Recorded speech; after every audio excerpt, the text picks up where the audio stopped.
I'm vlogging here. Got a long list of things to do today. First, I just want to point out that DJ's parents put up a new learning station video, and it's apparently supposed to be funnier. It has something to do with Shark Week. What's it called? Baby Shark? So, check that out. Annotation right here.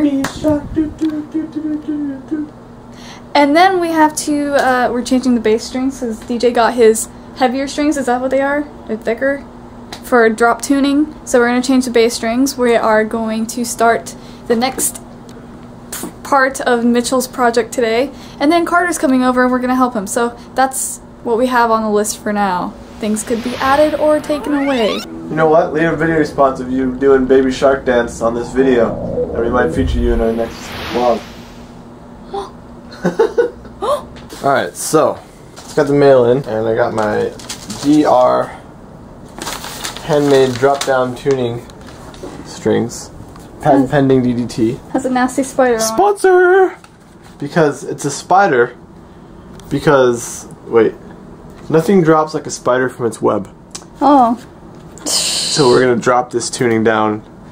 And apparently, like it says the first thing you'll notice about these strings is how stable they are, how they go right into tune and lock in. Players say they are so stable it's almost eerie.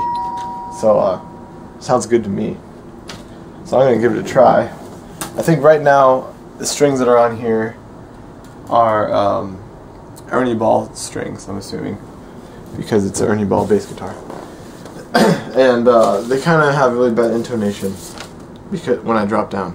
When I tune it up normally it's fine, but I drop down to C sharp or D flat, whatever you want to say, but it's normally C sharp when you're talking about tunings. I haven't changed bass strings in a while, so I'm just gonna loosen them up and take them off. Can't see these strings. I'm still checking from you. Actually, have. For that thing, I can just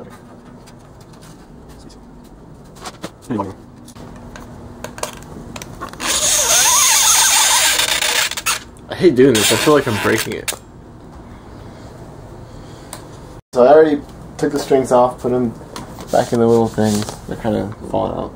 And I just strung the strings through the hole. That's all I did. Now I'm going to actually put it on the tuning pegs. So this is actually magnetic. I thought that was cool. So basically, in case you're wondering how to string a bass, probably not even doing it right, but I stick it right through the middle like that, and then I just make a crease and bring it down, and then I wrap it around, and it never works right. Yeah, I just realized I gotta cut this. I forgot about that part. Yep. Alright, so what I'm gonna do, I'm on the low E string, which would be C sharp for me. I'm gonna cut it like 1, 2, 3, 4 inches, I guess. Just gonna cut it right there with my wire cutter thingies. And now you're gonna do what you just tried to do. Yeah, now I'm gonna do what I just tried to do. Okay. This is gonna be a lot easier now for me. I'm gonna go down like this and around. I could do it one more time maybe, but I'm not going to. And I'm gonna keep it so keep pressure on it, so when it wraps around, if you can look down here, when it wraps around I want it to go under that. What's blurry?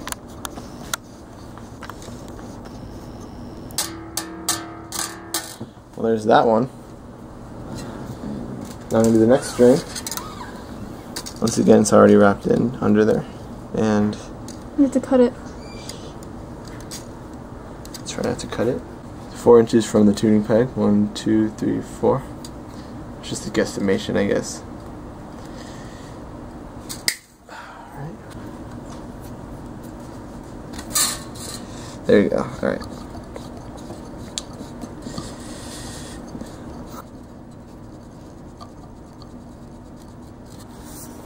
Alright, this is the last one. 1, 2, 3, 4, whatever.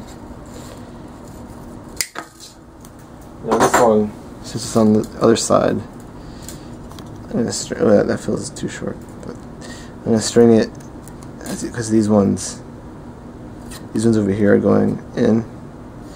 This one I'm going to go in like this. So I'm going to go this way.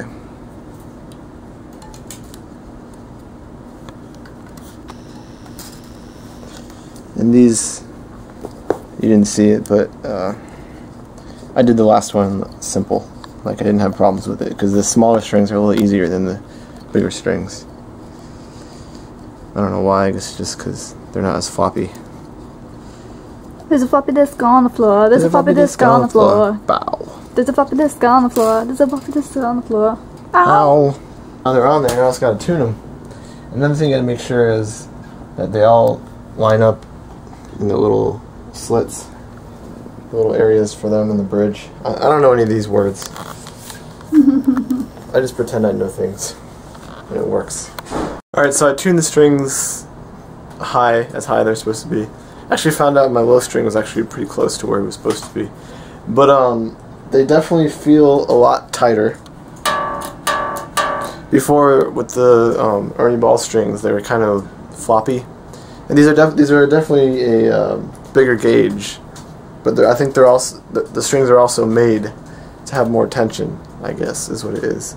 And I noticed what it said. So far, it seems to be not lying. Like it sort of did feel like it just, when I tuned it, it just like stopped, like just sort of stayed in place and sort of tuned. Right now, it's not changing at all.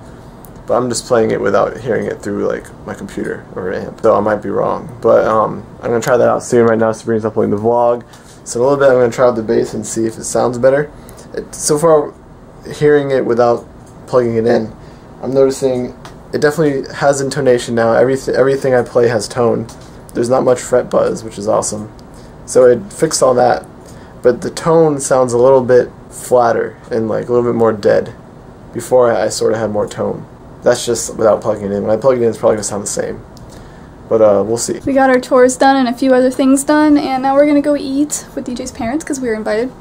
How nice. And then we're going to start the next intro and help Carter. I don't know why I'm telling you, like, our list. I should just show you. It's recording time! Recording time! DJ is right now. The patch could not be loaded. What does that mean? What does this mean? Why is it doing this to me? I really need this stuff. Alright. I don't know what he's doing right now, but we'll see.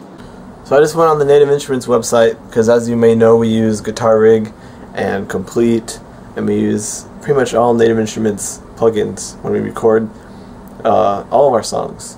Like I use Complete for drums, I use Guitar Rig for bass and guitar, pretty much all Massive.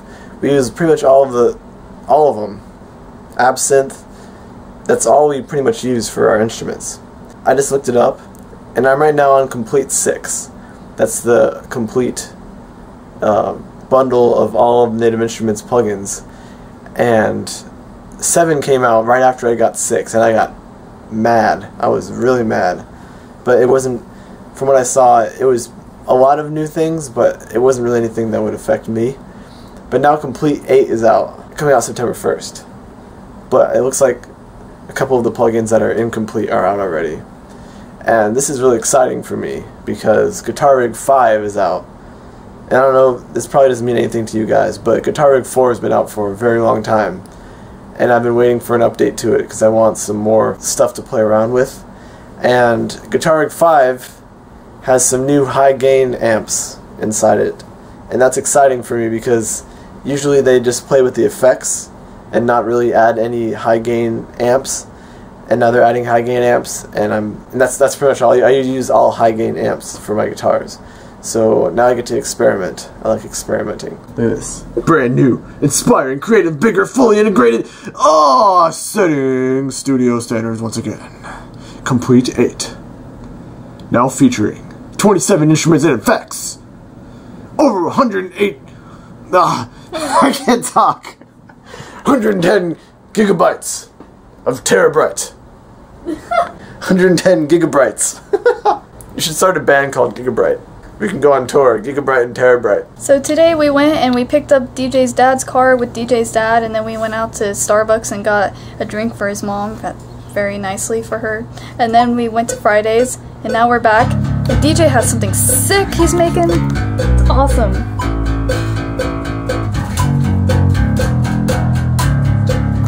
Before this is a breakdown. That is awesome.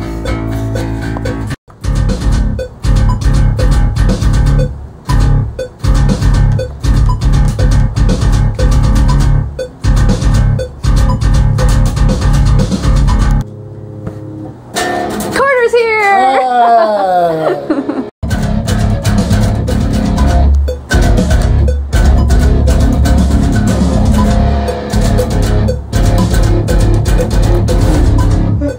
Alright, look what we're doing. You don't think people are going to complain that there's one really awesome video and then the rest are kind of terrible? Well, I mean, you can always come over.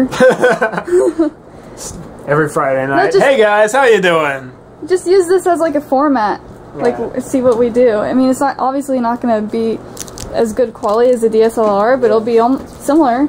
You just won't have the depth of field. Right, yeah, because I'm looking at them and it's You know very You know the intense. depth of field is, right? Yes, Okay. You're a movie person, you should know. Yes, I'm familiar with the depth of field and, you know, rack focus and all that good stuff. Yeah, the so Twitter. that's what makes things Yes, look and the good for Twitter. us. I'm very familiar with the Twitter. The Twitter. Yes. Child, you see? See how... So it's not like pedophile at all. Okay. You would think Just the pedo file. would mean feet. It's. I think that's like the Greek versus the Latin. What's a less offensive way? What? That's not It's not offensive. offensive. That's What's the another point. word? He's saying cinephiles sounds like pedophiles. No. Cinephiles is someone who loves movies, We're right? trying to figure out what he should call his audience. Apparently, cinephile is not appropriate. Toby does audience. Dave Storm does world. CDFXC does hello internet. Minions. We call you stalkers. No.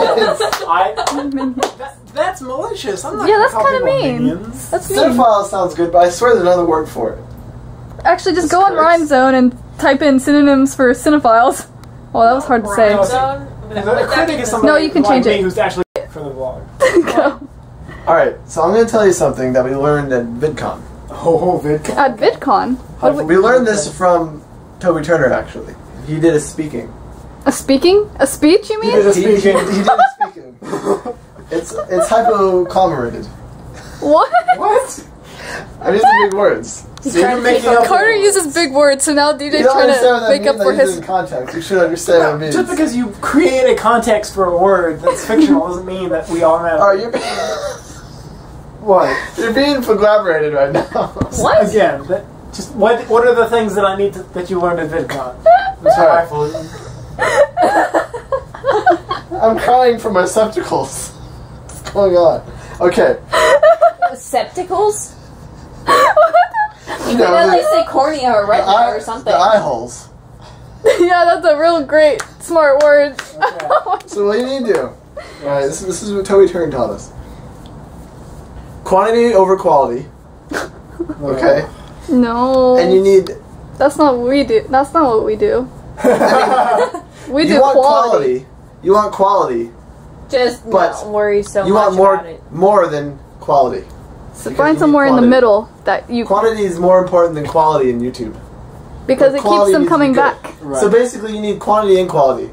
But more quality. It's See- okay to do a video every single day, but don't do a video every single day if they're not all good videos. Yes. So, for instance, he does lazy vlogs every single day.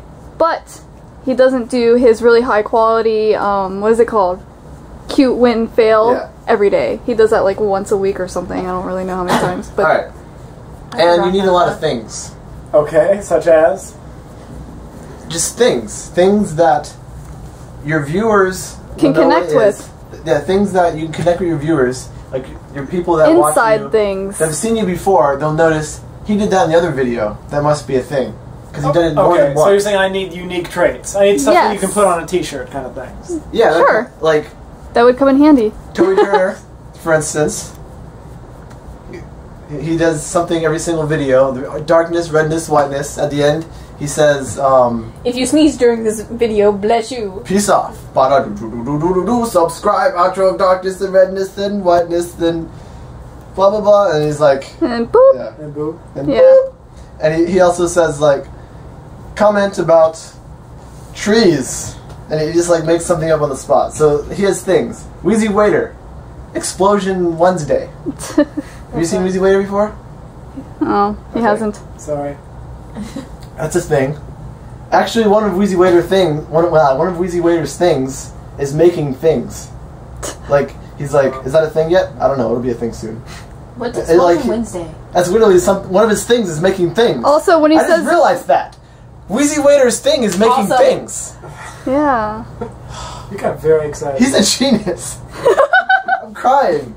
I'm crying. I think he's trying to take away from the fact that he's not using very long... And when he says really, like, epic quotes that he makes up on...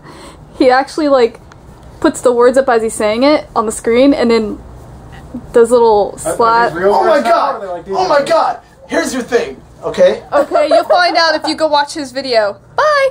Be confident. Okay. Connect with your audience, which is the lens. Do you have a third C word? Like 3 C's? Confident, connect? Confident, connect, and... Critique. Critique. Criticize? Criticize. Okay. So... and when you say things, make sure to get them as intellectual and big words.